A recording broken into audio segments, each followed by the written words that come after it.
A galvanic cell is nothing more nor less than a battery. It's a way of using an exergonic chemical reaction to generate an electrical current, which can be used to do electrical work. A galvanic cell consists of two half cells, each of which consists of an electrical conductor termed an electrode, dipped into an electrolyte solution.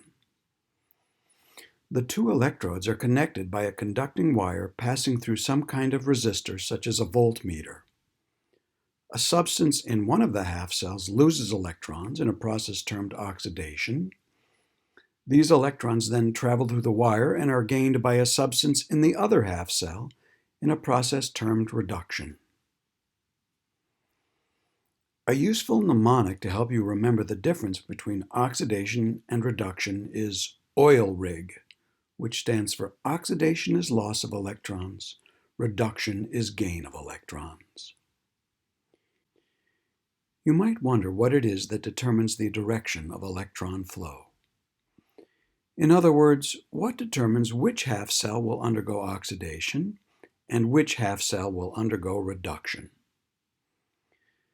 The answer to this question lies in the differential affinity of different substances for electrons.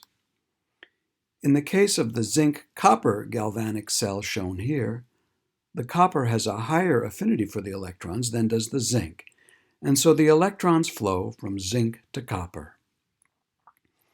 Another way of saying this is that the zinc hates electrons more than the copper hates electrons, so the zinc half cell acts as the anode and pushes electrons into the copper half cell, which acts as the cathode. As the electrons move spontaneously from one half cell to the other, their potential energy decreases, and this is analogous to the loss of potential energy as objects with mass fall downhill.